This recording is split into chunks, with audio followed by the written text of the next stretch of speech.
भाइयों एवं बहनों, जी हाँ, आपके अपने ग्राम ढबरामपुर वार्ड संख्या 12 से एक ऐसे उम्मीदवार वार्ड सदस्य के लिए आ रहे हैं जो आपके ग्राम का चहुमुखी विकास करने की कुवत रखता हो, और वो हैं आपके अपने राजकुमार नट भाई। जी हाँ, राजकुमार नट भाई।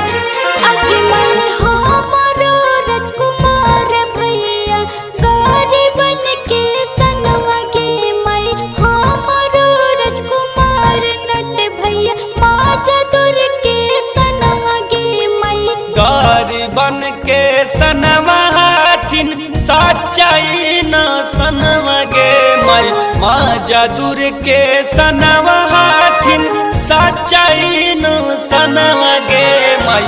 हमारो राजकुमार भैया गौरी बन के सनवा गे माई।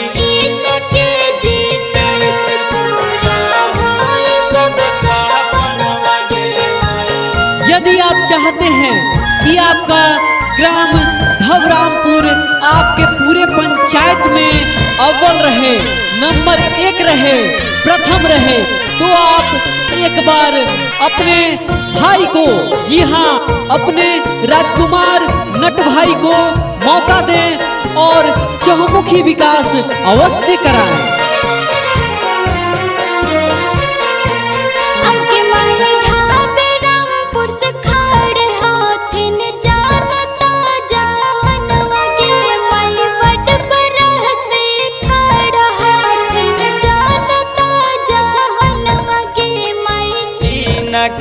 के बड बना के पूरा कर सपना गे माई। विजयी बना के इनका पूरा कर सपना गे माई।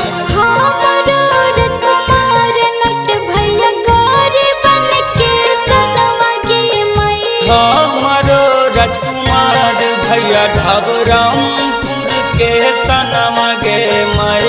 यदि आप चाहते हैं कि आपका ढबरामपुर ग्राम, जी हाँ, आपका अपना ग्राम विकास की धारा से वंचित रह गया है, जी हाँ, आपके ग्राम में विकास दूर दूर तक कहीं दिखाई नहीं दे रहा हो, तो अपने भाई, जी हाँ, अपने बेटे, अपने भतीजे राजकुमार नट भाई को एक बार मौका अवश्य दें और विकास की धारा बढ़ाने में सहयोग करें।